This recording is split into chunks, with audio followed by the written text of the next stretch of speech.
A escada é uma construção que serve para fazer um deslocamento vertical. Nem sempre é assim, mas tem um jeito de facilitar tudo isso. Elevador? Não.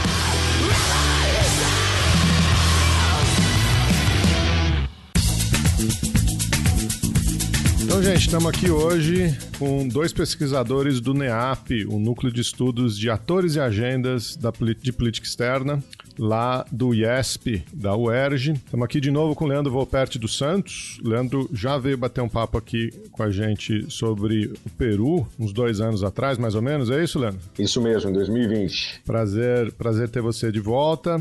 O Leandro, ele acabou de concluir o doutorado dele em Ciência Política e o Leandro é editor executivo do boletim do NEAP.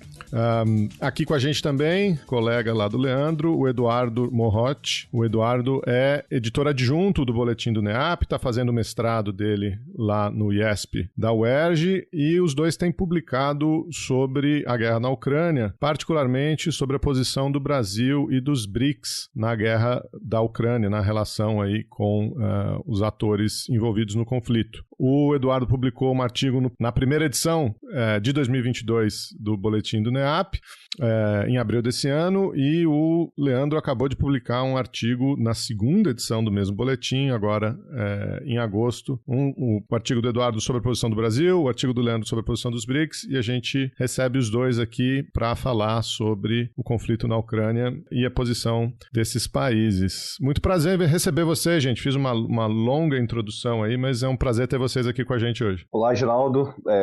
O prazer, na verdade, é meu, mais uma vez, de estar aqui presente contigo para discutir sobre assuntos da política internacional e, da última vez, da política regional. Então, acho que vai ser um papo bem bacana aí para a gente desenvolver hoje. É um prazer enorme, Geraldo, estar aqui.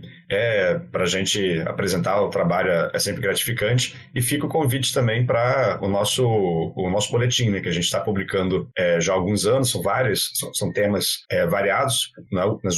Nesse ano, né, nossos dois boletins foram focados, né, na posição dos países do BRICS sobre a guerra da Ucrânia, mas tem vários outros temas que vão surgindo e está sempre publicando lá. É uma publicação sempre importante para o pessoal conhecer. Se você me permite, Geraldo, essa publicação é desde 2017 e antes desse dossiê especial que a gente fez para a guerra da Ucrânia, a gente fez outro também sobre a pandemia e como que os países da América do Sul e do BRICS lidaram com esse problema mundial. Então, é sempre países da América do Sul, mais os países chamados países emergentes do sul global. É isso aí, a gente vai deixar o link para essas duas publicações no post aqui desse episódio. Convido todo mundo a entrar no site do NEAP, conhecer as pesquisas, os pesquisadores, as publicações. Agradecer a Fernanda também, que já esteve aqui com a gente, fez essa ponte, sugeriu o tema. E vamos lá. Você está ouvindo Chutando a Escada, um podcast de política internacional e divulgação científica em relações internacionais. Para apoiar este projeto, acesse chutandoaescada.com.br/apoio.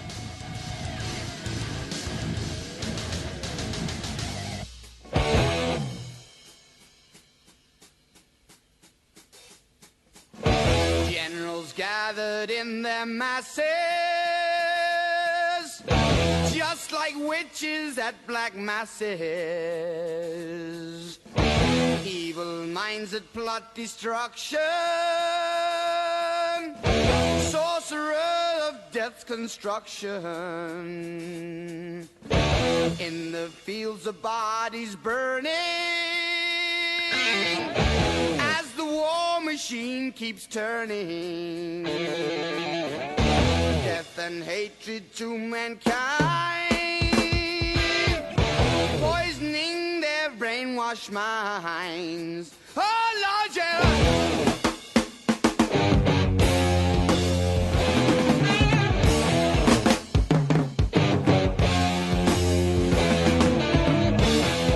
Mas Mas antes, eu estava combinando aqui com vocês, queria ouvir um pouquinho de vocês como está a guerra na Ucrânia, né?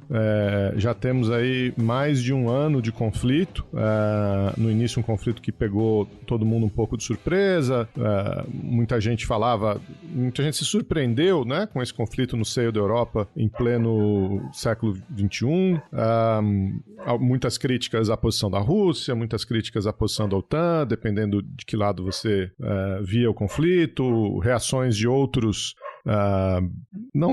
reação de outros países da região, Suécia, Finlândia, falando que considerariam entrar na OTAN. Recentemente a gente teve alguns discursos mais acirrados nas Nações Unidas falando da possibilidade de um conflito nuclear.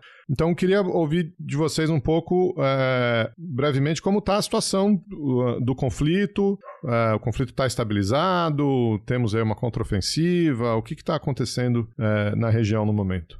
Não, eu só ia fazer uma ponderação antes de deixar o Eduardo, então, de repente, falar um pouquinho mais dessas origens do conflito da Ucrânia, que, na verdade, esse conflito não vem lá de fevereiro de 2022, né? Vem lá de 2014, com toda aquela questão da anexação da Crimeia pela Rússia e as províncias separatistas, os 2 acordos de Minsk, enfim. Então, todo esse problema já vem se estendendo ao longo período, né? E é resultado, e se a gente for extrapolar ainda mais a análise histórica, a gente vai perceber que é antes até de 2014, e data desde o fim da Guerra Fria, quando a OTAN, a Organização do Tratado do Atlântico Norte, começou a se expandir em direção à Europa Oriental e fazer o cerco em torno da Rússia. Então a gente pode datar, digamos assim, né, as origens remotas da Guerra da Ucrânia desde esse período. Exato. Eu acho que não dá para olhar para o conflito atual sem olhar para a queda do Muro de Berlim, para a dissolução da União Soviética, né? Você basicamente, aí, óbvio que tem coisas no processo da União Soviética que geraram a divisão de países que está hoje, né? Mas com a dissolução você tem um modelo de funcionamento de Estado, de economia que funcionava integrada, de populações que conviviam no mesmo país, que de um dia para outro passaram a viver em países diferentes, ainda que tenha uma enorme interligação entre elas, ainda que tenha uma enorme interligação econômica, de economia política, né, no processo. Isso, como em todos os processos de nacionalismo, geraram uma série de disputas, entraves. E para a Rússia, né, que se coloca como herdeira da União Soviética, ainda mais ainda mais pós-ascensão do Putin, né, você tem todo um processo de um sentimento de isolamento e cerco a partir da OTAN. A OTAN, apesar da OTAN ter informalmente, né, combinado na dissolução russa que não se expandiria para o Oriente, né, passa a atrair países da antiga esfera da União Soviética, o que é visto pelos russos como uma ameaça, e a Rússia começa a reagir em relação a isso, e começam a haver problemas também de questões étnicas, de minorias russas em territórios de maioria de outros países, e esses problemas vão surgindo desde os anos 90, nos anos 2000. A gente tem a questão da Geórgia em 2008, tem a anexação da Crimeia em 2014, que geram problemas nesse sentido, e a Rússia sempre tentou operar uma estabilidade frágil na região a partir de lideranças políticas, com força militar e com uma economia integrada naquela região para manter um certo controle sobre sua antiga esfera de influência mais direta, né?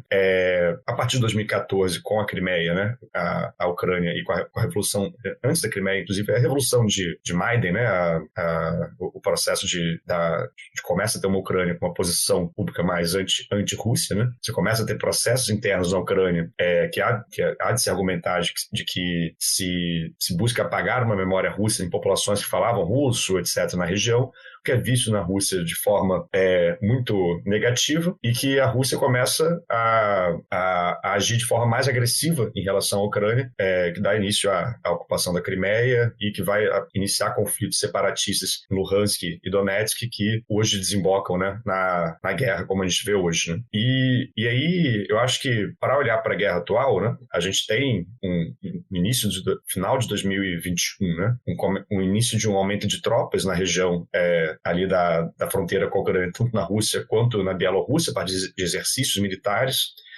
isso em dezembro de 2021, você tinha um processo de aproximação da Ucrânia à União Europeia e à OTAN, que até hoje acho que é uma das coisas que fica para a historiografia futura, né? Analisar o quanto de avançado, o quanto de concreto isso estava, porque isso virou o principal argumento russo para cobrar garantias de segurança em relação à Ucrânia, no momento, garantias que eram tanto a não entrada da Ucrânia na OTAN, mas que também pedia muita coisa da Ucrânia legitimar a ocupação russa nos territórios que já estavam sendo ocupados na prática, né, e a independência de Donetsk e Luhansk.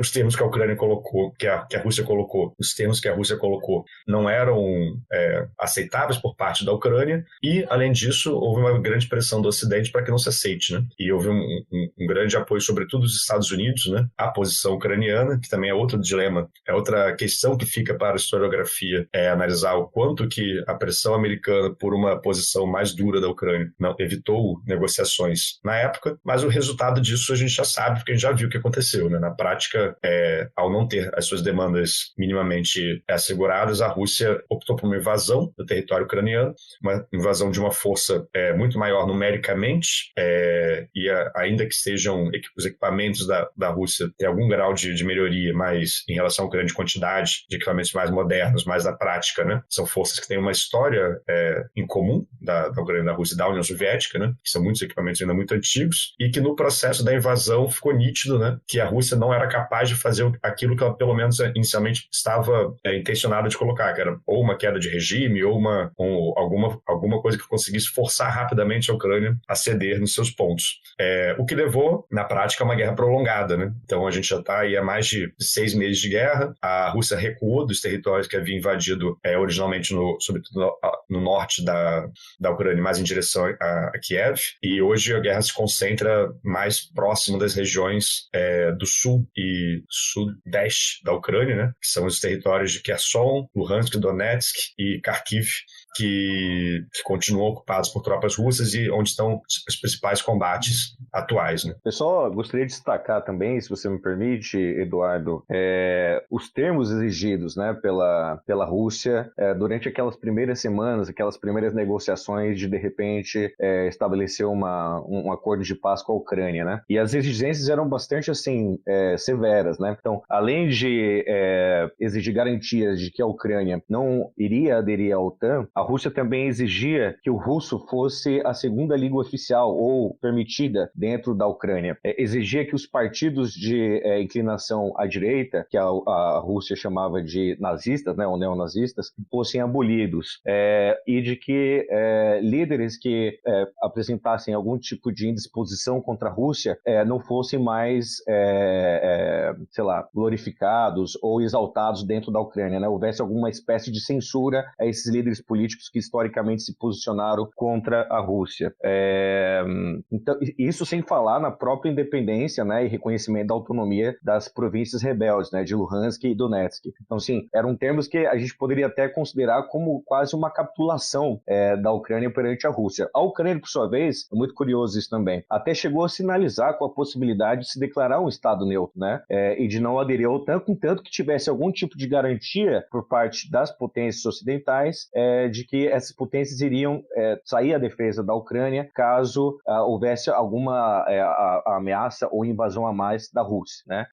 Mas a Ucrânia, no primeiro momento, estava sinalizando essa possibilidade, mas que não atendia todas as ambições da Rússia, né? E naquele momento a Ucrânia estava negociando numa posição de desigualdade também. A gente não pode esquecer das relações assimétricas de poder que você pontuou muito bem, né? Então a gente tem uma potência nuclear de um lado e um país bastante inferior em termos militares em comparação com essa potência. Então, essas relações assimétricas permitiram uma certa margem de manobra, maior margem de manobra da Rússia sobre a Ucrânia, até porque os países ocidentais, no primeiro momento, vacilaram, né, em oferecer uma ajuda mais efetiva para a Ucrânia. Isso só foi acontecer com o passar do tempo, e aí isso explica também a duração dessa guerra que a gente está discutindo até hoje. A gente viu aí recentemente a explosão de uma ponte, né, pelas tropas, por um ato de terrorismo, enfim, mas um ato de guerra por parte da inteligência ucraniana,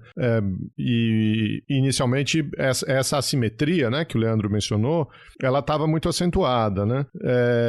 A impressão que eu tenho nos últimos meses é que o compromisso ocidental com a Ucrânia foi reforçado, né, tanto pela administração americana como pela Alemanha, e que os ucranianos ganharam algum fôlego para fazer uma contraofensiva, tiveram algum ganho territorial. É um pouco isso mesmo? Eles estão tendo algumas vitórias frente a essa potência russa? Sim.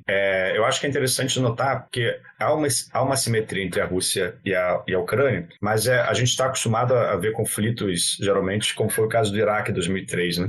Onde se tinha uma simetria tecnológica entre os Estados Unidos e todo o grupo que acompanhava os Estados Unidos, toda a coalizão, né, muito superior e uma capacidade militar, de quantidade de equipamento também muito superior. No caso da Rússia e da Ucrânia, a Rússia tem uma quantidade superior, tem equipamentos relativamente mais modernos, tem armas nucleares, né, não dá para se esquecer, mas as duas forças elas vêm de uma tradição comum. Né?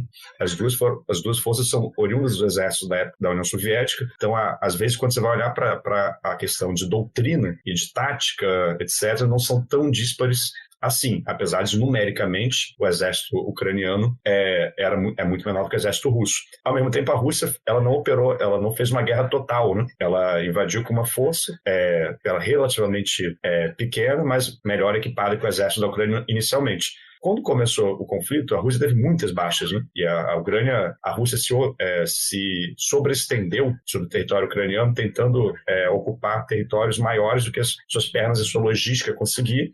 Teve baixas pesadíssimas na região próxima a Kiev, não conseguiu tomar as principais cidades ucranianas, e recuou inicialmente, após o primeiro mês de conflito, e focou nas regiões do sul, né? E ali ela conseguiu avançar, conseguiu tomar Mariupol, que é uma cidade importante em Donetsk, começou a avançar em Luhansk e tomou a cidade de Lysychansk, também é a segunda maior cidade da província de Luhansk, salvo engano. Mas após isso, as forças russas chegaram num estado em que não conseguiam mais grandes avanços, e a Ucrânia, com novos equipamentos do Ocidente e também com uma mobilização massiva que começou a dar resultados, né? Então, você mobilizar um exército a partir de recrutação não é um negócio do dia para a noite, né? Demora tempo para se fazer, e a Ucrânia começou a ter a maior quantidade de manpower, né? de gente lá para poder organizar, e começou a colocar pressão sobre a Rússia, com essa mistura de uma maior quantidade de homens e maior quantidade e melhores equipamentos do Ocidente, e hoje começou a revidar. Então, ela fez uma contraofensiva em Kherson, que foi razoavelmente vitoriosa, retomou alguns poucos territórios, mas não tanto, em Kherson, que é mais próximo ao sul, mas, ao mesmo tempo, isso abriu o caminho para uma outra contraofensiva, que foi em Kharkiv, que aí sim retomou uma grande quantidade de territórios importantes, como a cidade de Zium, né, que é conhecida como a entrada para o Donbás, né, que é o território que está em disputa.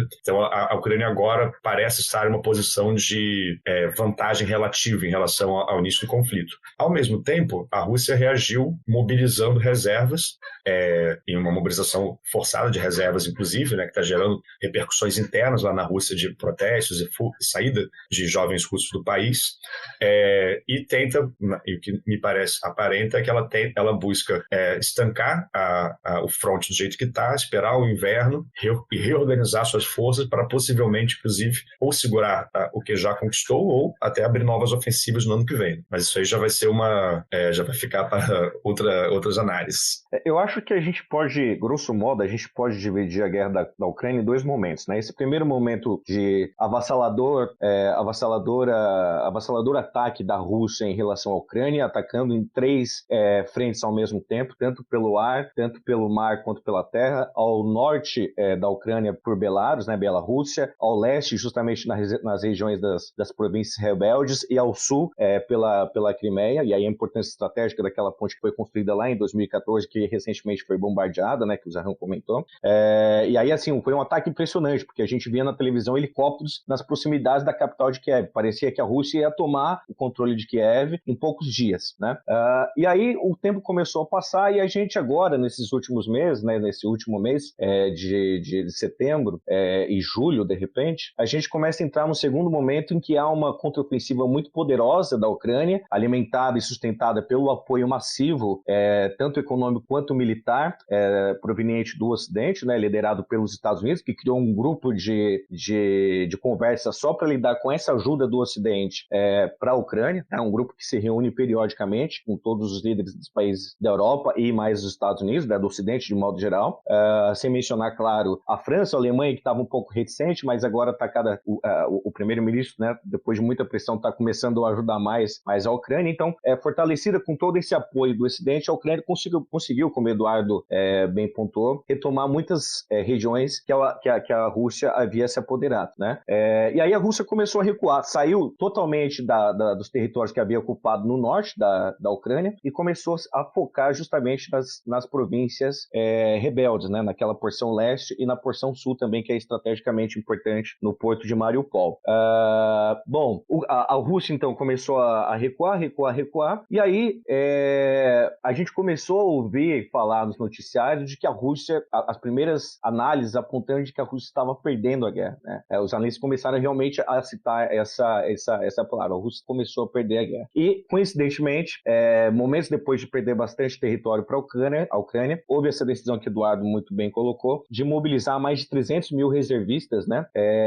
No que acabou reforçando a visão desses analistas de que o Putin estava entrando em desespero. E aí uma estratégia muito interessante que foi utilizada foi o seguinte: olha, vamos recuar, vamos mobilizar mais 300 mil homens, né? Aliás, reservistas, né? Inclusive causou uma série de saídas do país. No dia depois do anúncio, o Google Flights, se eu não me engano, né? Que é aquele que monitora os voos, acusava uma série de aviões saindo da Rússia, porque as pessoas não queriam ser recrutadas no exército, né? Os reservistas.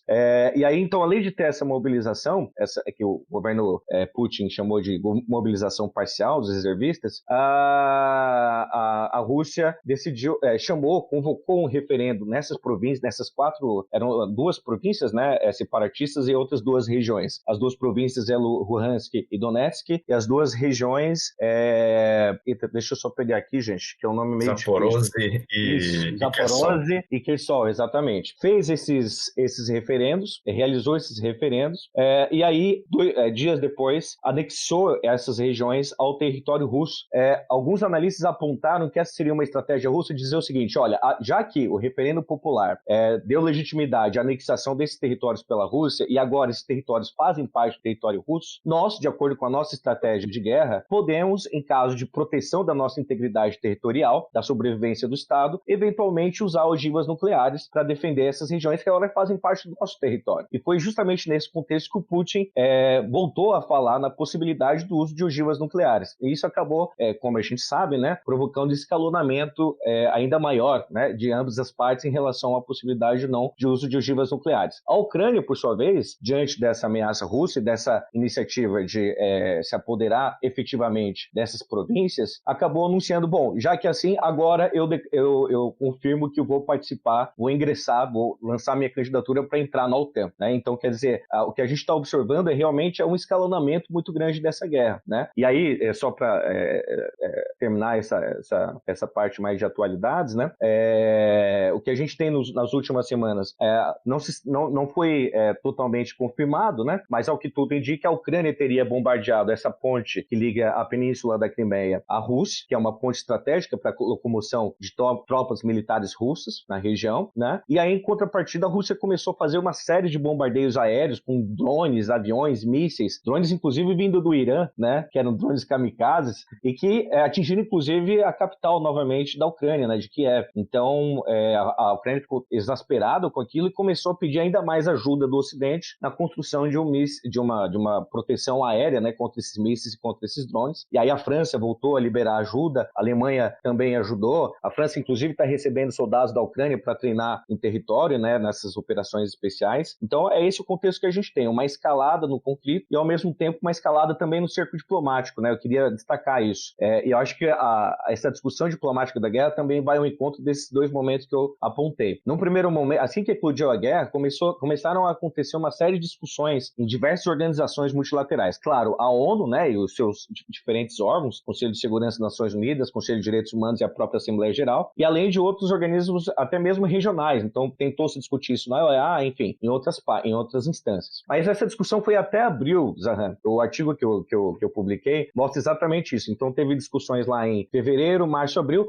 Depois de abril, meio que o assunto morre, porque fica num estado de, tá, e agora o que está acontecendo, né? Essas discussões voltaram a aparecer quando? Justamente agora, né, no mês de setembro, no dia 30 de setembro, que houve uma discussão no Conselho de Segurança das Nações Unidas para criticar a anexação dos territórios pela Rússia. Lógico que a Rússia acabou vetando, enfim, a gente vai entrar com mais detalhes sobre esse assunto depois, mas o assunto voltou a ser discutido no Conselho de Direitos Humanos da ONU no dia 7 de outubro e agora, mais recentemente, 12 de outubro, no âmbito da Assembleia Geral das Nações Unidas, já que a primeira resolução tentada no Conselho de Segurança das Nações Unidas foi vetada pela Rússia, e aí invocou-se então aquela Assembleia Especial para discutir novamente a questão da Ucrânia. Só uma informação que eu achei muito interessante, assim, o referendo popular que teve lá na Ucrânia, né, nas regiões separatistas. De acordo com as autoridades russas, 99% da população de Donetsk votou a favor da anexação. Em Luhansk foi 98%, em Kherson 93%, e o que mais assim foi abaixo foi aquele nome difícil, Eduardo, me ajuda aí. Zaporozhye, isso. E de acordo com as autoridades russas, foi uma votação legítima, tranquila, que contou inclusive com observadores internacionais. Era tão legítimo que a pessoa ia na sua casa para você votar, todo mundo poder ter esse direito garantido, nem que fosse com armas na cabeça, mas vai votar, vai participar das eleições. Bom, pois é, né? Vamos, porque se começar a falar de eleição e direitos constitucionais e garantias, a gente vai se perder aqui. Vocês estavam... Bom, a guerra tem aí já, né, alguns meses e a pesquisa de vocês, ou as publicações de vocês, contam exatamente do posicionamento desses países que têm uma aliança um pouco mais próxima com a Rússia. Eu acho curioso que, quando da criação dos BRICS, né, muitas das análises diziam isso, né? Os BRICS significam coisas diferentes para atores diferentes, né? Para o Brasil, por exemplo, era um jeito de projetar a liderança internacional do Brasil, de fazer parte, por exemplo, de um grupo de atores com armas nucleares, já que o Brasil não tinha, né? Para a China, era um jeito também de exercer a sua liderança, de estar em fóruns multilaterais em que ela fosse o ator principal, não estivesse disputando liderança com os Estados Unidos. Mas para a Rússia, muita gente dizia que os BRICS eram um plano B, né? Um fórum alternativo, onde a retórica da democracia liberal, que vinha de fóruns, por exemplo, como o G8, no qual a Rússia fez parte, até essa primeira anexação da Crimeia que o Leandro mencionou em 2014, que os BRICS eram um fórum de legitimidade alternativo, né? De parcerias internacionais importantes, alternativas, caso necessário, né? Caso essas tensões com as democracias liberais chegassem às vias de fato. E acho que, eventualmente, elas chegaram, né? Acho que o caso da Ucrânia mostra isso pra gente. Então, fica a pergunta para vocês, né? Como e de que forma esses outros membros do grupo têm reagido? Como que eles formaram posição, né, para lidar com essa grande questão internacional que a Rússia, de repente, pôs na mesa, não só para os outros membros do grupo, para a Ucrânia em particular, mas para o Ocidente de uma maneira geral? Bom, eu queria, antes de tudo, destacar sobre essa posição da Rússia no BRICS, né? E lembrar que a Rússia foi o principal país lá no começo, lá em 2006, quando teve a primeira reunião de chancelleres informal. Na verdade, até antes disso, a Rússia foi o principal país que pensou e incentivou a criação do BRICS. Logo em seguida veio o Celso Amorim, né? Naquela época, o chanceler da Rússia era o Lavrov, o Sergei Lavrov, e a reboque veio o Celso Amorim, que se empolgou com a ideia ideia e reforçou, e aí o BRICS começou a primeiro se reunir nas reuniões informais de chanceleres, né, às margens da Assembleia Geral da ONU.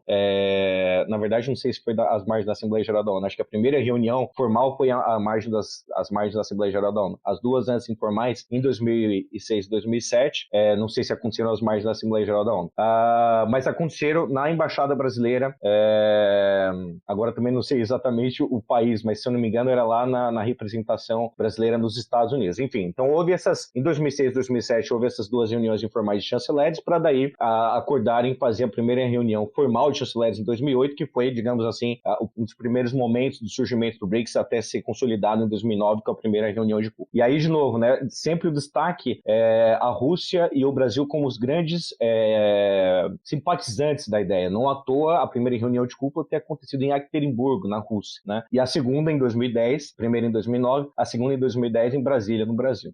Então, bom, em relação à guerra da Ucrânia, né? O que a gente observa historicamente desde a formação do BRICS é que os BRICS sempre tentaram evitar discutir aspectos geopolíticas nas suas reuniões de cúpula, né? Por quê? Porque as questões geopolíticas são aquelas que têm mais chance de provocar a divergência entre os membros do grupo, né? Então, inicialmente o BRICS surgiu muito forte em torno de uma pauta econômica, porque foi justamente a esteira da crise econômica internacional de 2008 e 2009. Os países emergentes se colocaram naquela ocasião como atores importantes para reverter aquela situação de crise. Os próprios BRICS chegaram a fazer doações, né, cerca de 10 bilhões de dólares, se eu não me engano, aos fundos de reserva do FMI, do Fundo Monetário Internacional, e passaram a exigir reformas nas principais instituições multilaterais, sobretudo financeiras, né?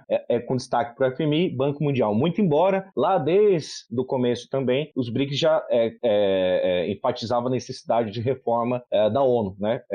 No sentido de possibilitar a maior participação de países emergentes no processo decisório. Mas, enfim, num primeiro momento do surgimento do BRICS, a pauta, por excelência, onde eles conseguiram se aglutinar e coordenar, foi em torno da questão econômica. Só em 2011 que os BRICS começaram a tentar coordenar ações também e incluíram nas suas declarações conjuntas ao final das reuniões de cúpula menções aos conflitos geopolíticos em diversas partes do mundo, Oriente Médio, na Ásia, enfim, África principalmente. Só que, e aí a partir de então, desde 2011 até a atualidade, né, existem menções aos conflitos de segurança, né, segurança internacional em diversas partes do mundo. Só que desde 2011, os BRICS sempre evitaram de incluir referências, de fazer referências a conflitos em que uma das partes, obviamente, estivesse em jogo, né? Então, isso ficou bastante evidente, só para usar o mesmo exemplo que a gente apontou anteriormente, da guerra da invasão da Crimeia, invasão militar russa da Crimeia em 2014, que os BRICS procuraram evitar de se pronunciar a respeito, justamente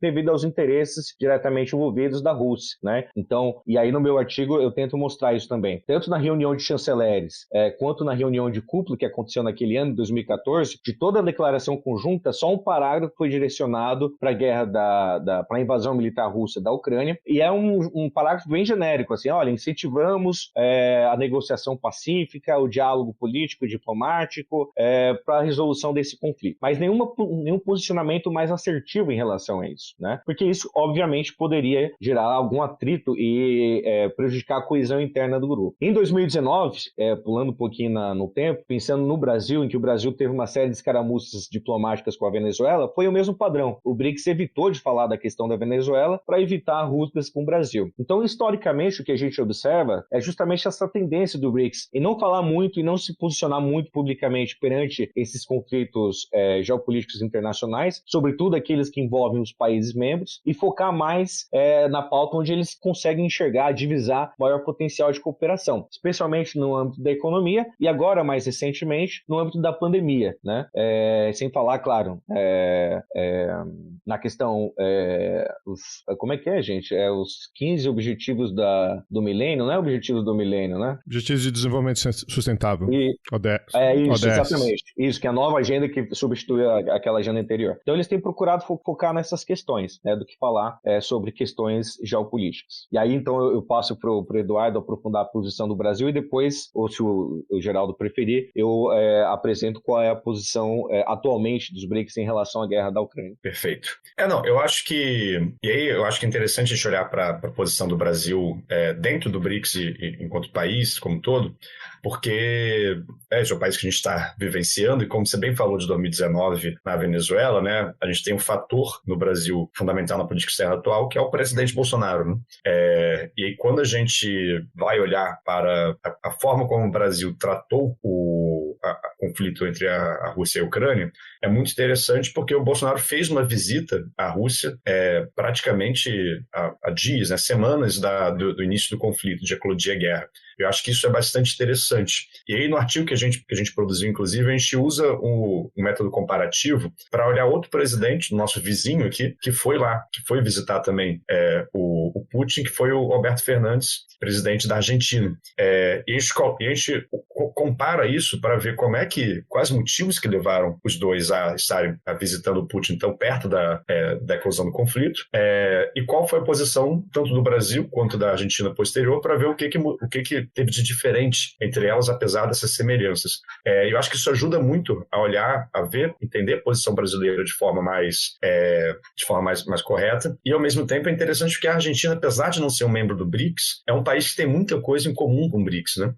A Argentina, sobretudo, os peronistas têm uma visão revisionista da ordem mundial, sobretudo em relação ao FMI e aos aparelhos internacionais financeiros. Então, elas tendem a concordar muito a seguir muito a linha do BRICS, e tende também já buscou a entrada no BRICS já em 2014. Esse ano também a própria China o próprio Putin chegou na visita a falar para o Fernandes que ia propor a entrada da Argentina no BRICS. A ideia de um BRICS+, né, que seria um BRICS ampliado, a Argentina é uma das principais peças, e ainda que nada disso tenha avançado até agora, e que eu particularmente acho que seja algo complexo para se avançar, eu acho que é uma questão interessante para ver como é que a Argentina se posiciona e compará-la com o Brasil. E aí, eu acho que é interessante olhar, sobretudo, a aproximação do Bolsonaro com Putin e ver quando ela se deu, né? Porque a Rússia, durante os primeiros 2 anos de governo Bolsonaro, não era uma prioridade da política externa brasileira. A gente tinha, na época, o Ernesto Araújo à frente, você tinha o governo Trump nos Estados Unidos, e a política externa do Bolsonaro daquele tempo emulava muito a política externa do Trump, por isso colocava o conflito com a China e por isso tinha reticências ao olhar para a Rússia em geral, né? As relações com a Rússia eram muito, muito frias, não exatamente de confronto, mas também não tinha uma grande cooperação.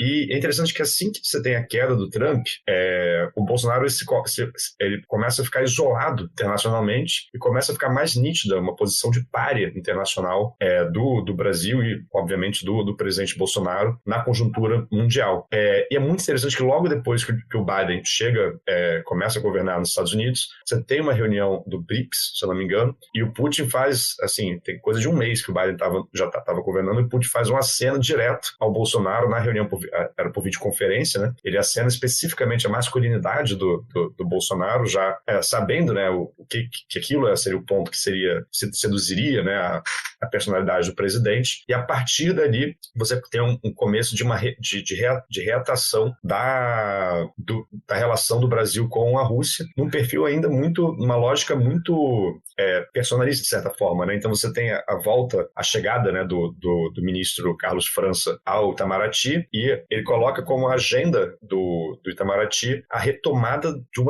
dos laços internacionais do Brasil, o desisolamento, né, do Brasil da cena internacional. Só que ele não pode voltar laços que o Bolsonaro já rompeu. Então o Brasil conversar com a Europa, conversar com os Estados Unidos de Joe Biden, é uma coisa muito difícil, né?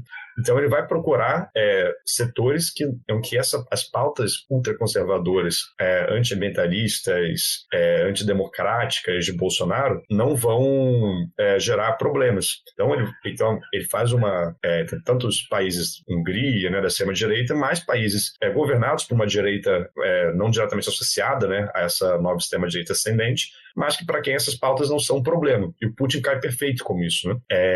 Então, é interessante que quando o Bolsonaro faz essa viagem à Rússia, já um ano depois dessa primeira aproximação, ele faz a convite do Putin e o faz por uma afinidade que tinha nessas pautas conservadoras e já visando também a questão eleitoral. Ele via na viagem à Rússia uma mostra de que ele seria um líder mundial respeitado, um líder mundial que é recebido por outros líderes ao redor do mundo, enquanto ele estava se comparando, por exemplo, com Lula, na época que estava viajando, sendo recebido pelo Macron, sendo recebido pela Europa como uma liderança, né? Então, ele vai com esse objetivo. E quando você vai olhar para a viagem, inclusive, a viagem dá poucos resultados práticos. Você vai olhar as declarações, são declarações pequenas, curtas, sem grandes resultados práticos originais, que parecia que era mais uma viagem de mostra do que, pela parte do Brasil, do que uma viagem realmente de construção importante de uma agenda conjunta, concreta para transformações. E pelo lado do Putin, a gente não sabia exatamente para que ele tinha convidado o Bolsonaro, né? Mas a gente vai entender depois. Eu acho que é interessante isso. Por outro lado, o Putin convida também o Fernandes. E o Fernandes, que é o presidente da Argentina, ele vai por um motivo diferente, né? O Fernandes, os kirchneristas, né, eles sempre tiveram algum grau de relação com a Rússia por concordar nessa política revisionista da ordem mundial e por uma crítica aos Estados Unidos, que é muito forte entre eles. E o Fernandes, especificamente a Argentina, durante a pandemia, recebeu muita vacina russa, né, sobre a vacina Sputnik. O Fernandes se vacinou com o Sputnik, então eles têm uma relação que é concreta, que é material, que tem uma amizade que vem de mais tempo, né?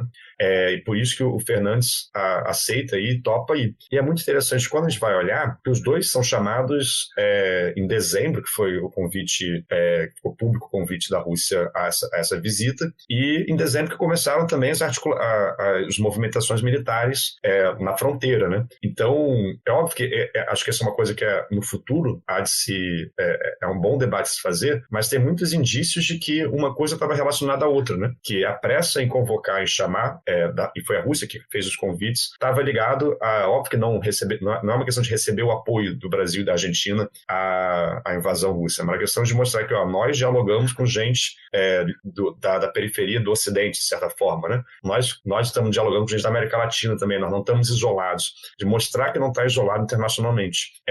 Eu acho que tanto o Fernandes quanto o Bolsonaro foram por motivos diferentes. Eu acho que os dois não achavam que a guerra ia de fato eclodir, porque antes da guerra começar, a opinião de todo mundo, da maioria dos analistas, é que a tensão iria esfriar com algum tipo de composição. Então, os dois foram pegos de calça riada nesse processo, mas por motivos diferentes. Só que o interessante é ver que depois que a guerra eclode, a reação dos dois é diferente. Na Argentina, o Fernandes, uma vez eclodida a guerra, ele sofre pressão muito forte de uma base interna da oposição no Congresso, muito crítica à viagem ao Putin, muito crítica à guerra, e sofre pressão do outro lado da Cristina Kirchner, que pela relação que ela tem tradicionalmente, né, de confrontação dos Estados Unidos, faz duras críticas à OTAN e defende a Rússia. E o Fernandes, mesmo tendo acabado de visitar o Putin, escolhe uma posição bastante crítica à Rússia, né? Na política externa argentina, e depois de várias tensões que tem dentro do governo, a Argentina, pelo menos na sua diplomacia, né,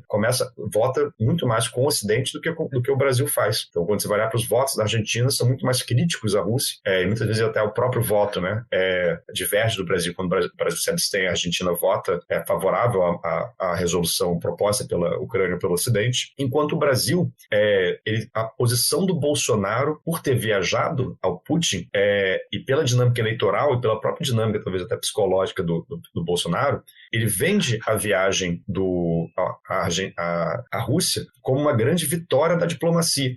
Então ele precisa criar argumentos para justificar a viagem que ele fez. Então ele começa a colocar que a gente foi lá, garantiu a garantia de suprimentos de fertilizantes. E nós fomos lá, garantimos o petróleo para a garantia do petróleo russo para chegar ao Brasil, porque isso vai baratear o nosso preço dos combustíveis. Ele chega a dizer, inclusive, quando viaja, que é ele que garantiu a paz, né? E logo depois eclode de fato a guerra. Então ele começa a criar justificativas na sua própria base, que fazem com que ele e a própria base pressionem para que o Brasil tenha uma posição mais pró-Rússia. E aí isso começa a confrontar. E aí, no caso brasileiro, a gente tem uma questão. E aí, no caso brasileiro, a gente tem uma questão importante, que a gente não tinha uma oposição forte criticando um apoio à Rússia. Porque, por um lado, a posição do PT e de boa parte da esquerda era ambígua em relação a isso, porque também criticava, em alguns setores criticavam a Rússia, mas outros também criticavam a OTAN com bastantes argumentos. E a oposição à direita, PSDB praticamente não existia mais uma direita tradicional e estava totalmente dominada pelo bolsonarismo. Então você não teve uma grande oposição a uma postura, não teve ninguém defendendo uma postura para a Ucrânia no Congresso brasileiro, por exemplo, né?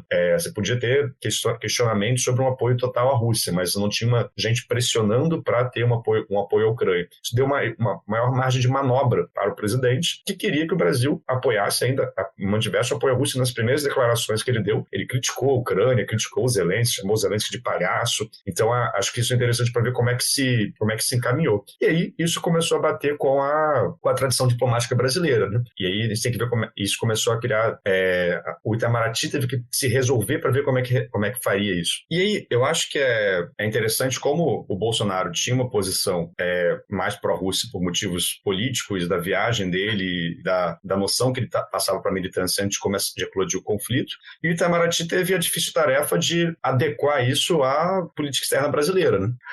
E aí é interessante que o conflito da Rússia com a Ucrânia coloca em questão vários princípios da política externa brasileira, como a gente bem conhece, né? Então, se por um lado a política externa brasileira vem sendo pautada por algum grau de revisionismo sobre a ordem internacional, né? Buscando, por exemplo, a entrada do Brasil no Conselho de Segurança, a maior participação de países do Sul global nos assuntos globais, ela também é pautada pelo multilateralismo e é pautada por questões como a defesa da soberania dos territórios, a autodeterminação dos povos e a não agressão a outros países, né? Então, ela é colocar. Então, o Itamaraty tem a difícil tarefa de conciliar esses princípios que estão sendo colocados um contra o outro na prática, né, pelos dois países em conflito, e conciliar isso com a posição de um presidente que, de início, estava dando declarações abertamente pró-Rússia.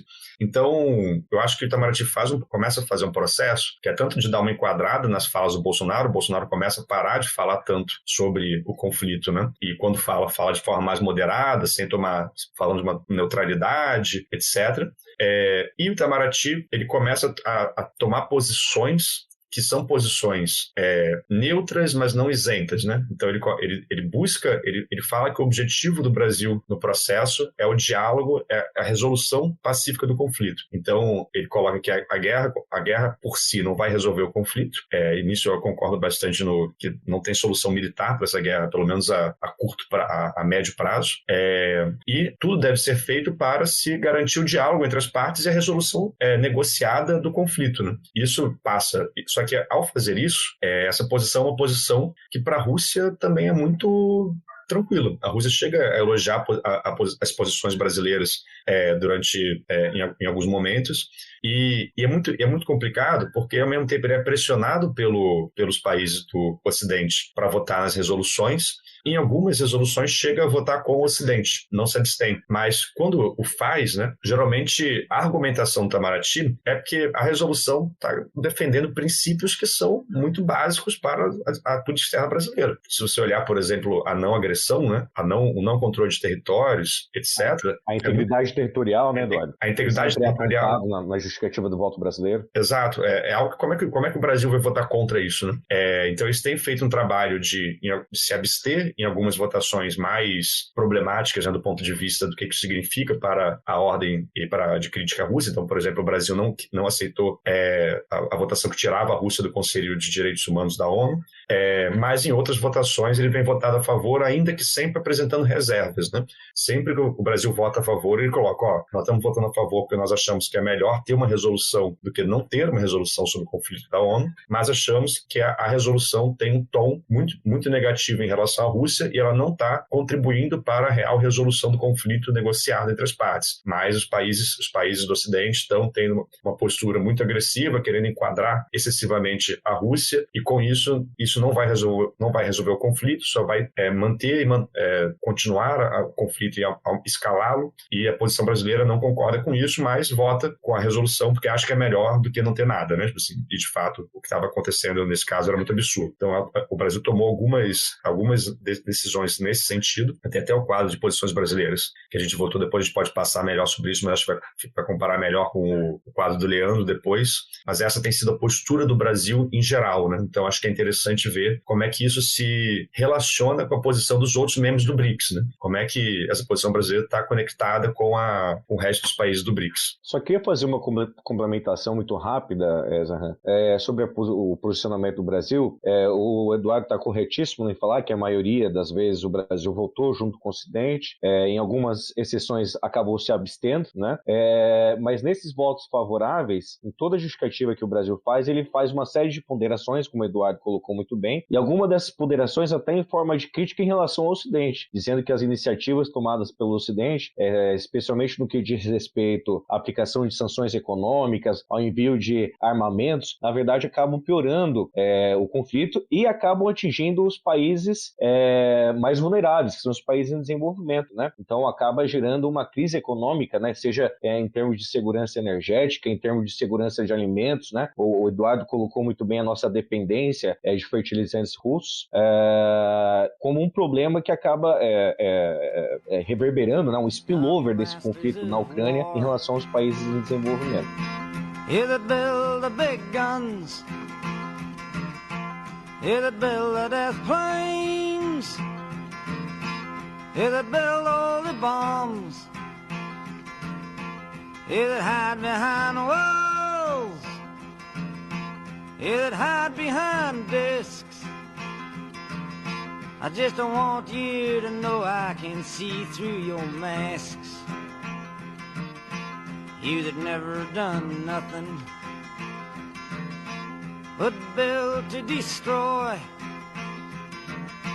You play with my world like it's your little toy.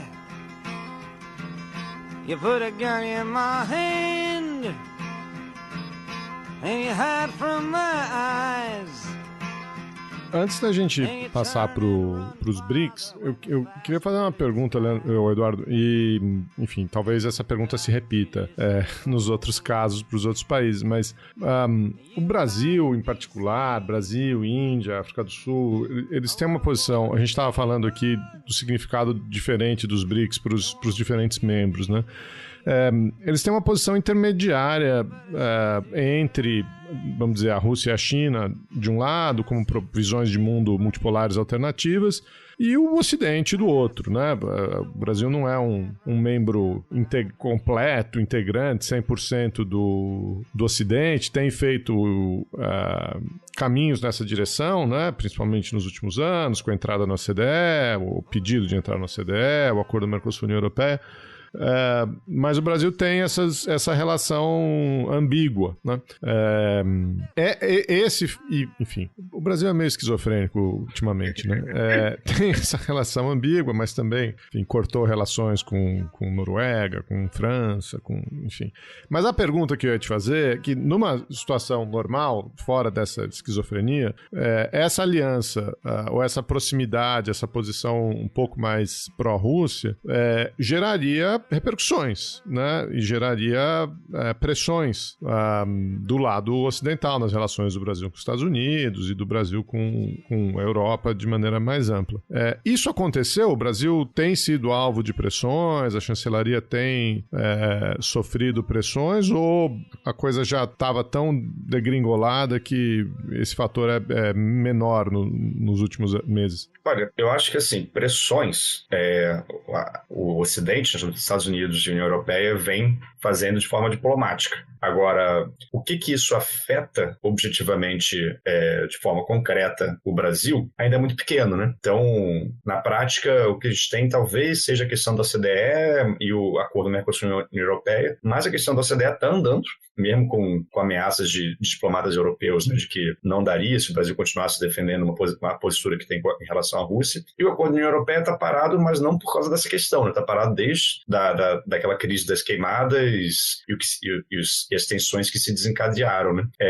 E os Estados Unidos estão continuando a cooperar com o Brasil. Eu não vi nenhuma questão de que tenha dado algum problema para o Brasil concreto por conta da posição. E eu acho interessante até pensar, porque eu acho que quando a gente olha a posição brasileira, é uma posição que, apesar de parecer, quando a gente olha para o governo Bolsonaro e tal, é uma posição que não seria totalmente diferente se não fosse o Bolsonaro. Eu acho que a postura inicial do presidente em relação à Rússia Rússia foi de fato uma coisa mais sui generis do presidente, da viagem que ele tinha feito, etc. Mas quando o Itamaraty começa a dar uma enquadrada no discurso, né, a posição que o Itamaraty defende é uma posição que é uma posição da tradição da diplomacia brasileira. No eventual governo petista, por exemplo, não acho que teria sido diferente em alguns pontos, provavelmente, mas provavelmente o Brasil buscaria um maior protagonismo na resolução do conflito, mas não necessariamente o Brasil se posiciona. Eu acho que o Brasil dificilmente se posicionaria com o Ocidente e também não se posicionaria totalmente pró-Rússia, né? E, ao mesmo tempo, quem, por exemplo, defenderia uma posição mais pró-Ocidente seria o antigo PSDB, os partidos da direita liberal, mais tradicional, né? Assim, que hoje em dia praticamente não existem, né? No Congresso brasileiro, nas últimas eleições já estavam debilitados. Nessa agora, o bolsonarismo engoliu eles todos, né? Então acaba que uma posição mais pró-Ocidente não tem uma grande pressão nem na sociedade brasileira, hoje em dia, nem numa grande pressão de fora, né? Então, e também as coisas que o Brasil se coloca são posturas que o sul global inteiro está tomando, né? Quando a gente vai olhar para as votações, você tem um bloco muito nítido do Ocidente, da Europa, Estados Unidos, Austrália e países com governos muito da linha mais liberal que votam com o Ocidente. Tem uma posição menor, né, dos países, digamos assim, daquele eixo pró-Rússia, que geralmente votam com a Rússia, que às vezes a China, Venezuela, Irã, mas geralmente são países que são de uma ala muito revisionista da ordem mundial. Mas quando você vai olhar, tem uma enorme quantidade de países que a gente classificaria como terceiro mundo, né, países da África, países da América Latina, alguns países da Ásia, que preferem se abster porque, ao mesmo tempo que não gostam de invasão territorial, sabe que geralmente quando você tem sanção, quando você tem os Estados Unidos atuando, o que cai para a Rússia pode cair para eles também, né? Então, tem princípios diplomáticos por exemplo, é um princípio diplomático brasileiro a não adesão a sanções que não sejam tomadas de forma multilateral aprovada pela ONU. Então, para o Brasil aprovar uma resolução que tenha sobre sanções, vai contra os princípios diplomáticos que o Brasil sempre defendeu, né? Então, acho que a postura do Ocidente, a postura brasileira atual, ela foi enquadrada pelo Itamaraty dentro dos marcos da tradição. Apesar de uma ou outra discurso palavreado do Bolsonaro que destoe disso, né, a gente pode ter em linhas gerais uma postura que seria tecnicamente esperada do Brasil pela posição que ele ocupa e pela sua tradição diplomática. Não, eu acho que faz todo sentido. Eu acho que talvez o interessante da minha pergunta não seja a posição em relação à Rússia, né, seja a posição da diplomacia brasileira anterior, né, o ponto de partida, né, o racha com o Ocidente, né, original do olavismo, dessa coisa da luta contra o globalismo, etc. Mas a sua resposta faz todo sentido, né? A posição, em especial no conflito, não é surpreendente. O que é surpreendente era da onde ela saiu, né? Do lugar onde ela saiu. Mas vamos lá, Leandro, você está com a mão levantada aí. Quero ouvir também, não só seu pitaco sobre o Brasil, mas onde estão os outros países, né? Onde está a Índia, China e África do Sul? Não, só fazer uma ponderação muito rápida antes de partir para os BRICS, da fala do Eduardo. A primeira é que, de fato, países em desenvolvimento estão acusando, sim, estão reclamando de estarem sofrendo pressão do Ocidente para voltar contra a Rússia. De repente, e acredito que não seja o caso do Brasil, acho que são os países de menor desenvolvimento relativo, mas esse é um assunto que está sendo muito recorrente nas discussões do sistema ONU e está sendo apontado, obviamente, com mais veemência pela Rússia e pela China, né, acusando o Ocidente que o Ocidente está pressionando os países a voltarem contra a Rússia. E a segunda ponderação, e na verdade é quase uma provocação, se você nem quiser colocar isso no podcast, tudo bem, porque, né, enfim, é mais uma discussão acadêmica, mas é uma provocação em relação ao Eduardo, né, que ele comparou qual que seria o posicionamento do Brasil se fosse no governo Lula, né? E é curioso, porque se a gente usa como referência 2014, o governo Lula, o governo petista, né, o governo Dilma. Em 2014, o Brasil se absteve da condenação em relação à Rússia, né? Então eu fico me perguntando se... Eu imagino, tentando fazer aqui, né, um esforço sem evidência empírica, né? Óbvio que não tem governo Lula. A gente pode, de repente, fazer esse exercício analítico, se Deus quiser o Lula vencer. Espero fazer ano que vem.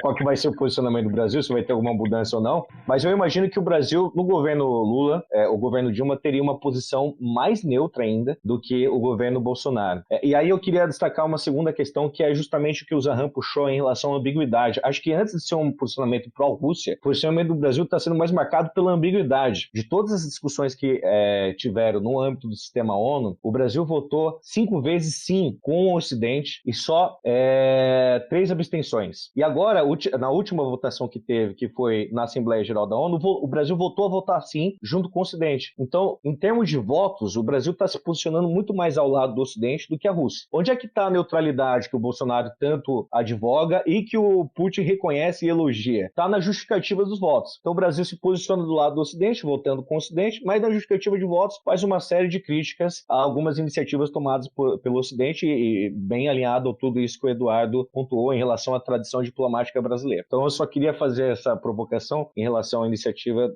ao posicionamento brasileiro e já puxar para o posicionamento dos BRICS, né? Bom, a gente pode pensar os BRICS a partir de 2 perspectivas. O BRICS enquanto um grupo de países emergentes e as posições individuais de cada país dentro do BRICS. Se a gente for pensar o BRICS como um grupo, né, como um bloco de países, a gente observa que o BRICS manteve o mesmo padrão que ele havia adotado lá em 2014, durante a invasão militar da Crimeia pela Rússia. Ou seja, evitando discutir sobre o assunto, defendendo princípios gerais que sempre balizaram o posicionamento do BRICS em relação aos conflitos geopolíticos, que é a defesa da integridade territorial, a não ingerência em assuntos internos de outros países, a solução negociada, diplomática e pacífica das controvérsias, ou seja, esses princípios gerais do direito internacional, e evitar discutir o assunto, evitar de tomar um posicionamento mais firme. A primeira vez que o BRICS se reuniu para falar sobre a guerra da Ucrânia foi, na verdade, uma convocação da Rússia, e aí vai ao encontro que o Zahran falou de que a Rússia tentou usar o BRICS como uma forma de ficar totalmente isolado no cenário internacional diante da pressão imposta pelo Ocidente, liderado pelos Estados Unidos. E essa primeira reunião aconteceu em março, lá em Moscou, quando o chanceler russo chamou os embaixadores do BRICS lotados em Moscou para um jantar, uma conversa informal para atualizar sobre como andava a guerra, né? Então essa foi a primeira discussão, digamos assim, informal e aproximação do BRICS em relação ao tema, né? Muito mais as autoridades russas tentando informar o que estava acontecendo, qual que era a ideia da Rússia em relação ao conflito. Depois disso, a Rússia, mais uma vez, tentou usar o BRICS para driblar o isolamento que estava sofrendo pelo Ocidente no âmbito do SWIFT, né? Que é o sistema de integração de comunicação financeira e de pagamentos. A Rússia até chegou a propor um meio alternativo no âmbito do BRICS para que essas operações e essa comunicação se desse dentro do grupo e não precisasse, e a Rússia não ficasse totalmente dependente ou vulnerável ao sistema do mainstream, né, capitaneado pelo Ocidente. E aí, após essas reuniões informais, essas conversações entre os membros do BRICS, aconteceu a primeira reunião de chanceleres, né, lá em maio de 2022, em que os BRICS voltaram, o grupo BRICS, né, voltou a emitir uma declaração final conjunta. Essa reunião foi uma videoconferência, né, que teve a liderança da China, e aí foi emitida uma declaração conjunta ao final do encontro, e novamente o mesmo padrão verificado em 2014 voltou a se repetir nessa reunião de chanceleres, um único parágrafo falando aspectos mais gerais, né, ou seja, a solução pacífica de controvérsias, o direito internacional. Foi uma declaração que nem por um lado apoiou a Rússia, defendendo o que a Rússia fez, nem por outro lado apoiou a Ucrânia, né, como meio que em cima do muro, digamos assim. Por um lado não falou em guerra, porque é um termo que a Moscou tem evitado falar e prefere colocar no lugar operações militares especiais, mas por outro lado defendeu a solução pacífica e a integridade territorial da Ucrânia, né. Então foi uma declaração meio que ficou em cima do muro e defendeu aspectos gerais do direito internacional. Depois disso, em junho, teve uma reunião de cúpula dessa vez, né, que aconteceu na China, e aí, novamente, apesar de ser uma reunião de cúpula, ter mais peso em termos políticos, né, porque são as autoridades máximas, são reunião de cúpula de chefes de Estado e de governo, mais uma vez, um único parágrafo de toda a declaração para falar sobre a guerra da Ucrânia e também questões gerais, né, muito parecido, inclusive, o teor do parágrafo com o que foi anunciado na reunião de chanceleres. Tem uma diferença importante, que foi a introdução de críticas a fornecimento de ajuda humanitária de maneira, ou melhor, defesa, né? Mas uma crítica velada, uma defesa ao provimento de ajuda humanitária de maneira imparcial e neutra. Por que eu digo que era uma crítica velada? Porque essa questão apareceu em vários discursos dos países do BRICS, nas suas declarações individuais, durante as reuniões do Sistema ONU, criticando justamente essas iniciativas do Ocidente de tentar promover ajuda humanitária na Ucrânia, mas de maneira, através de resoluções que apontavam um grande teor crítico em relação à Rússia, culpando a Rússia por todo o conflito. E aí esses países do BRICS, ao fazerem esses comentários em relação a essas iniciativas de ajuda humanitária, sempre criticavam esse teor imparcial e politizado que acabava aprofundando ainda mais o conflito, em vez de possibilitar a reconstrução de condições que chegassem a uma solução pacífica do conflito. Então, a única coisa que teve o tempero a mais, digamos assim, que teve nessa declaração da reunião de cúpula dos BRICS, foi essa menção à importância de se garantir uma ajuda humanitária imparcial e neutra, né? E agora, mais recentemente, em setembro, teve a reunião da Assembleia Geral da ONU, os BRICS voltaram a se reunir, né, na figura dos seus chanceleres, reunião informal. Na verdade, acho que não foi informal, foi formal mesmo, porque é uma reunião anual, eles sempre fazem reuniões de chanceleres às margens da Assembleia Geral da ONU. E aí, novamente, mais um único parágrafo falando de toda a declaração falando sobre a guerra da Ucrânia, ao mesmo padrão verificado nas outras declarações, falando do respeito à integridade territorial, à solução pacífica de controvérsias, ao diálogo, né, à diplomacia, mas uma parte que foi acrescentada aí foi justamente, além de repetir, obviamente, a importância de se fornecer ajuda humanitária imparcial e neutra, mas um ponto que foi adicionado, que de repente pode ser uma crítica ao Ocidente, foi o repúdio a coerções unilaterais dos países em relação à guerra. E aí o que eu acho que pode ser uma crítica, porque justamente foi bastante ventilado nos últimos encontros das diferentes instâncias da ONU, pela China e pela Rússia, essa acusação de que o Ocidente estaria coagindo os países em desenvolvimento a votarem favoravelmente ao Ocidente contra a Rússia, né? Então, de repente, mas aí assim, é uma ilação minha, né? Mas de repente esteja aí uma mensagem subliminar nessa declaração em relação à possível pressão que alguns países em desenvolvimento estejam sofrendo. Bom, isso no âmbito do grupo BRICS, tá? Agora, se a gente for pensar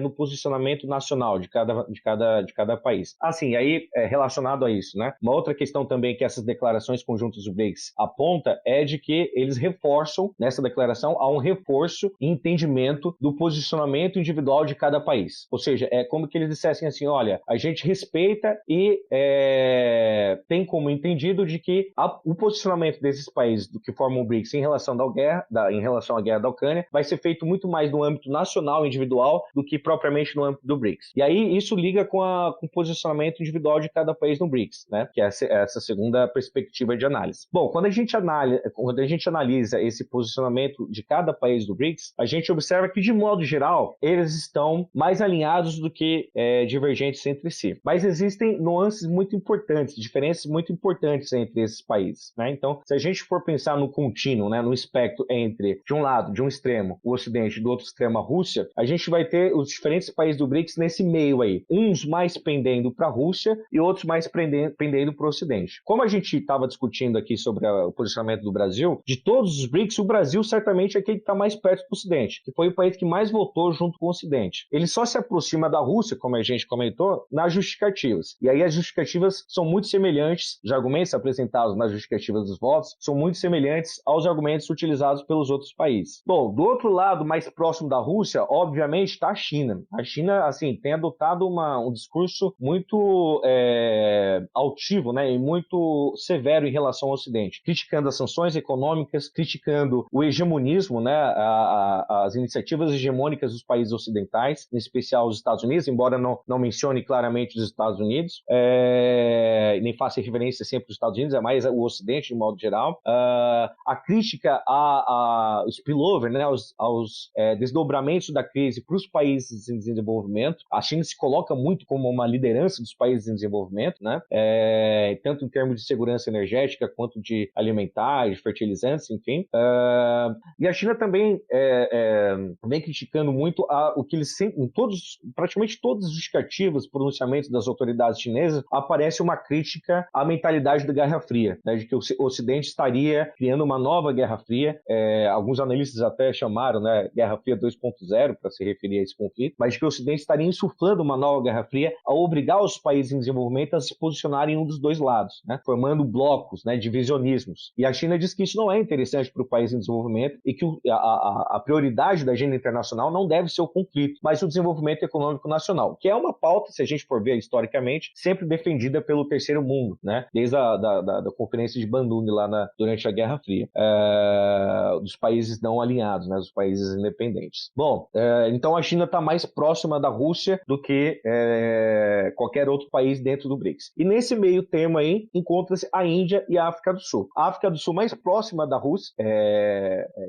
pode até de repente parecer surpreendente, mas a África do Sul está mais próxima à Rússia, chegou até mesmo, a África do Sul não está no Conselho de Segurança das Nações Unidas, então ela só participa na Assembleia Geral da ONU. Mas a África do Sul tem se abstido em todas as votações, tá? Assim como a Índia, que foram os dois países que se abstiveram em todas. A China, na maioria das vezes, votou junto com a Rússia, tá? E a Índia e a China foram os países que se abstiveram em todas. Mas desculpa, a Índia e a África do Sul, né? Mas a África do Sul, ela não está participando do Conselho de Segurança das Nações Unidas, só participa da Assembleia Geral da ONU. O que pode parecer que, de repente, ela não tenha não esteja tendo uma participação tão ativa na discussão. Mas isso é um engano, porque numa dessas reuniões da Assembleia Geral da ONU, a África do Sul chegou a propor fazer uma proposta alternativa de resolução da guerra da Ucrânia, contrariando a resolução oferecida pela Ucrânia, e aí foi extremamente condenada pelo Ocidente, dizendo que essa proposta, na verdade, não era de Pretória, né? Não era da África do Sul, era da Rússia, mas estava ali disfarçada. Enfim, para vocês terem uma ideia, essa proposta nem chegou a ser debatida, né? Ela nem foi votada, porque o Ocidente, liderado pelos Estados Unidos e por todos os países mais alinhados ao Ocidente,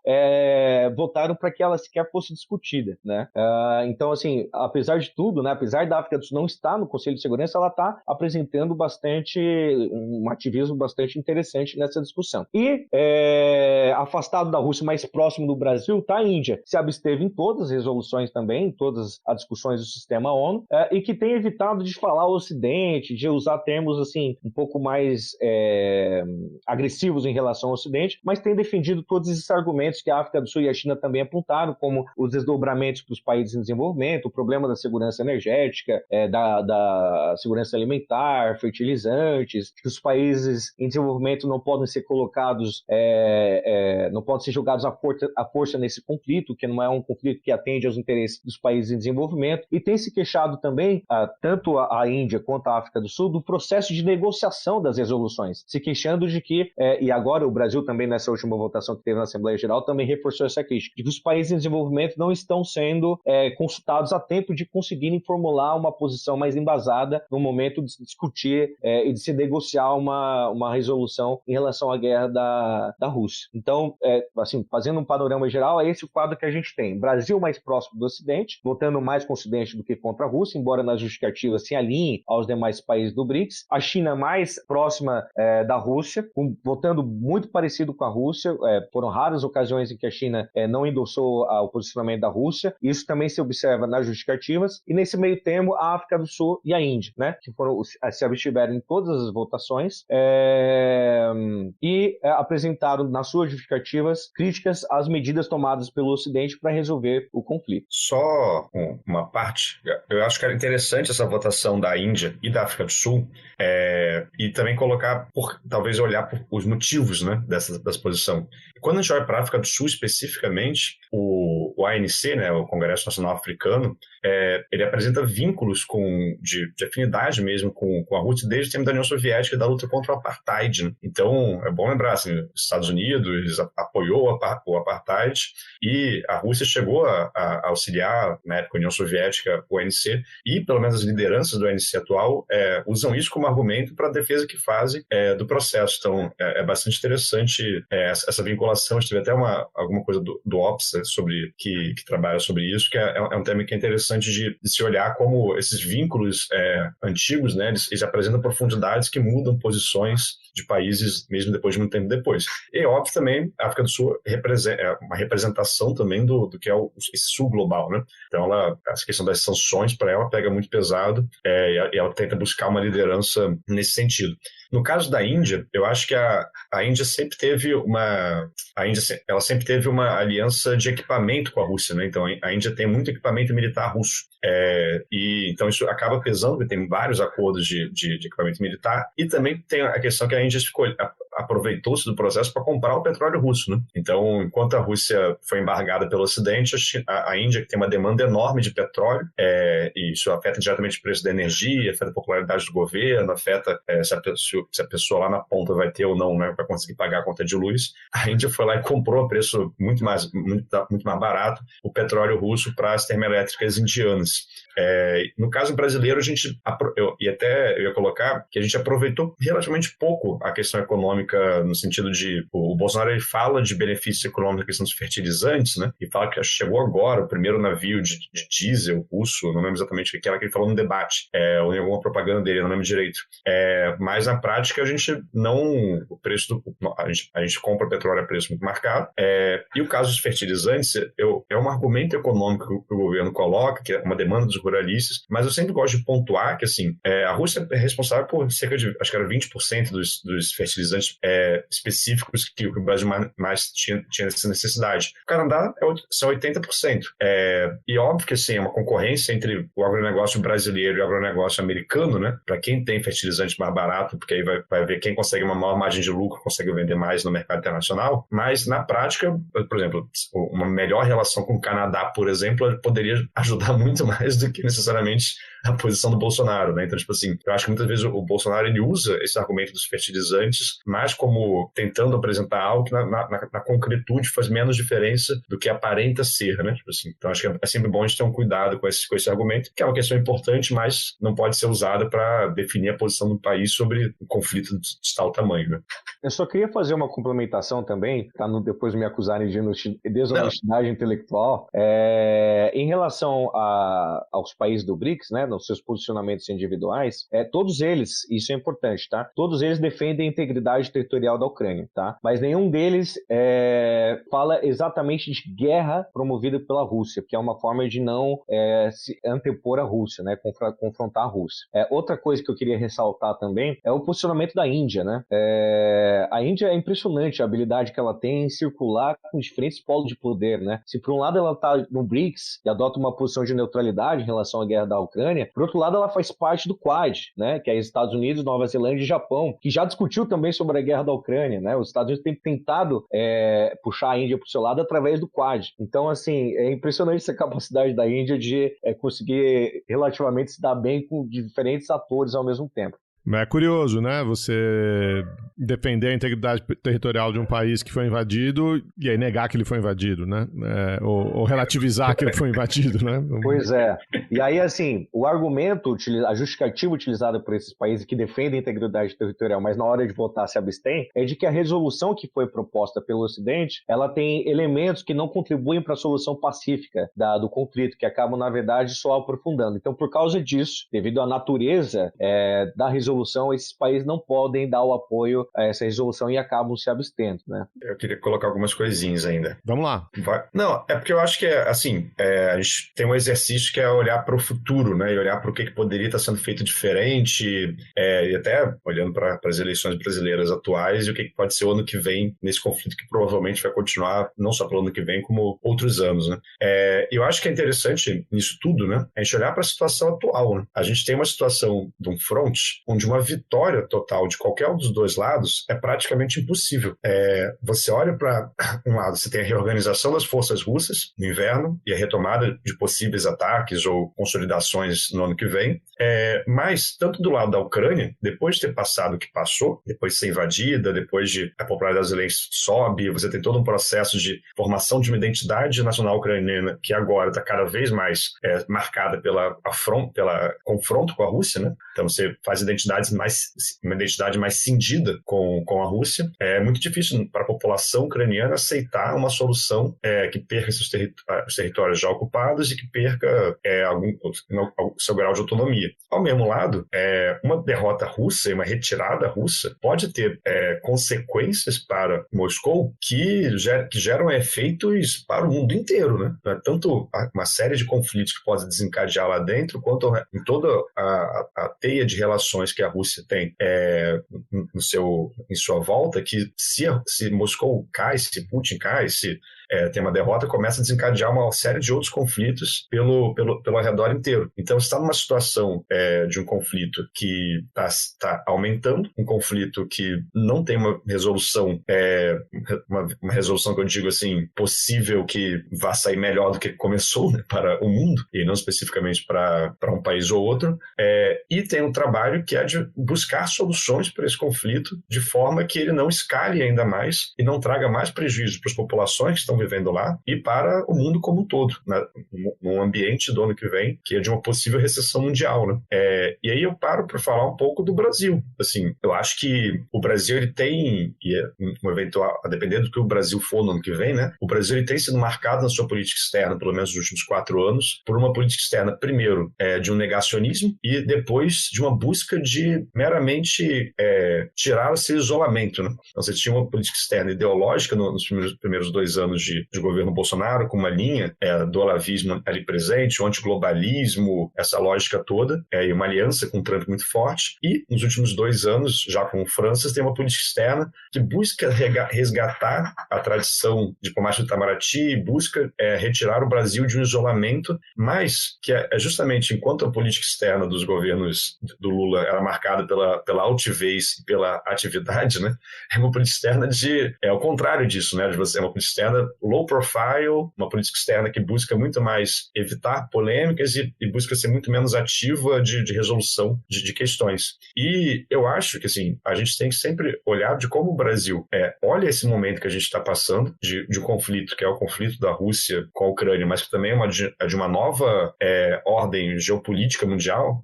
Até os Estados Unidos reconheceram, hoje saiu um novo documento deles de segurança que reconhece, né, que é o fim da ordem unipolar, o fim da ordem pós-Guerra Fria, né, de que a conjuntura agora é outra, e o Brasil se aproveita disso para buscar protagonismo e para buscar atuar como player para resolver a guerra, né?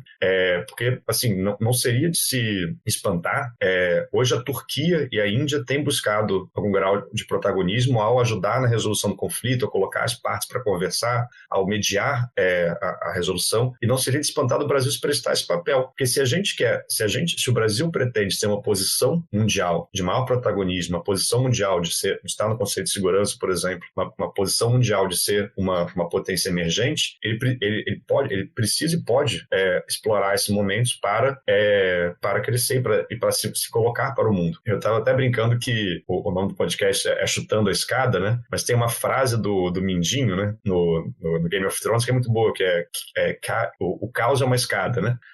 Chaos is a ladder. Então, de certa forma, né?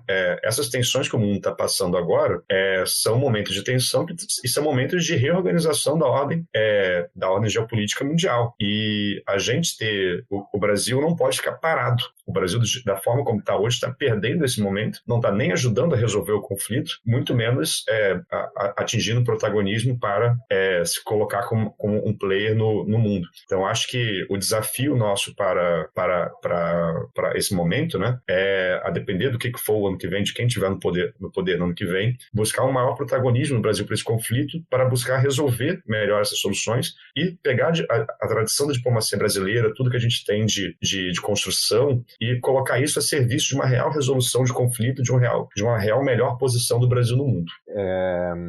Eu queria, correndo o risco, né, de repetir o que o Eduardo falou e chover no molhado, e de fato fazendo, né, mas eu gostaria de destacar a minha preocupação, não só minha, mas de a maior parte dos analistas em relação à guerra, do escalonamento do conflito, né.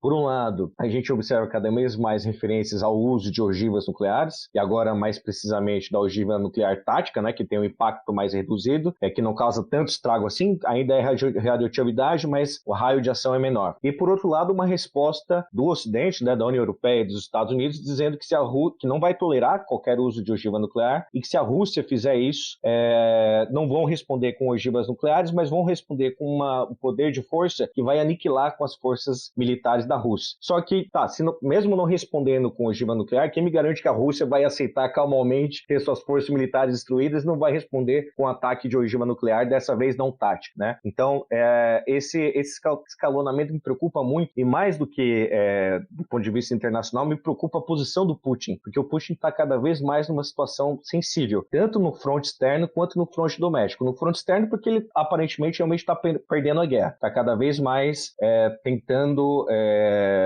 preservar aquilo que conquistou, digamos assim, para não entregar o jogo logo de cara, né? E se ele perder essa guerra, o moral dele perante o público doméstico vai ser muito afetado, não só perante o público doméstico, como em relação aos interlocutores, né? O hard power da Rússia na política internacional vai sofrer um prejuízo enorme. E do ponto de vista doméstico, a guerra pode representar, sei lá, o aprofundamento da instabilidade política na Rússia, né? Cada vez mais manifestantes estão protestando contra a guerra, pessoas saindo da Rússia. Então eu fico em dúvida a capacidade do governo russo, sem questionar a sua efetividade, né? Mas até que ponto o governo russo vai conseguir manter coeso esse fronte doméstico para sustentar essa guerra, né? E aí, quer dizer, o Putin cada vez mais em uma situação de ameaça, uma situação de risco, né? E aí tem toda uma literatura cognitiva que analisa o risco que as pessoas acabam tomando quando elas percebem que vão perder grandes coisas, né? E aí essa situação pode acabar fazendo com que o Putin incorra em riscos maiores ainda para não perder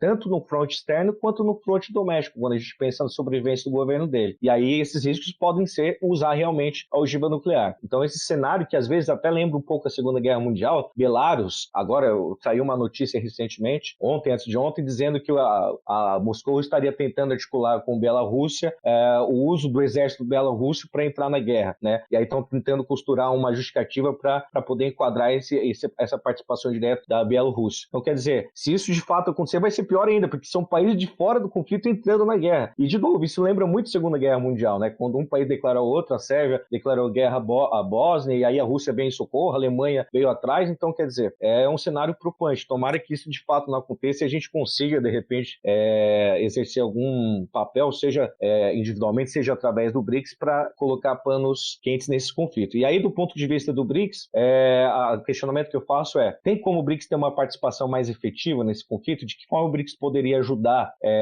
a construção de uma solução negociada, né? E em que medida também o BRICS, de repente, pode ser ameaçado se, de repente, amanhã a Rússia jogar uma ogiva nuclear, né? O grupo vai conseguir manter esse mínimo denominador comum? Como é que vai se dar, né, esse jogo de xadrez? Enfim, com isso eu encerro aí as minhas considerações finais e agradeço por essa discussão. Muito gostoso discutir esse tema, né? Apesar de extremamente preocupante, mas a gente que é de ciência política, de política externa, política internacional, gosta bastante, né, de discutir esse assunto. Então foi um prazer poder contribuir mais uma vez com esse episódio.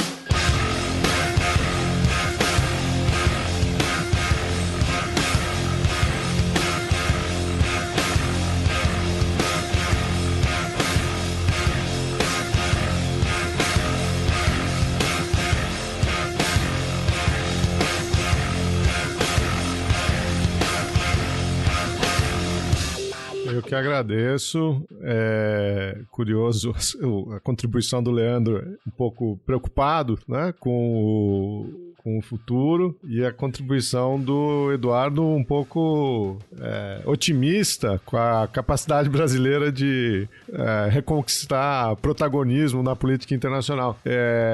Eu confesso que eu fiquei rejuvenescido com a discussão, porque no Brasil de hoje, se a gente conseguir estancar a sangria, eu já tô me dando por satisfeito, viu? Não quero nem mais protagonismo eu só quero que esse descalabro acabe. Mas obrigado, gente. Acho que foi um ótimo papo. Acho que os ouvintes vão gostar muito. E agradeço de novo aí a parceria com o NEAP, o contato da Fernanda. Um abraço para a Letícia. E seguimos juntos. Com certeza. Eu que agradeço também, Geraldo. Foi um prazer participar do podcast com vocês e estamos aí para qualquer coisa.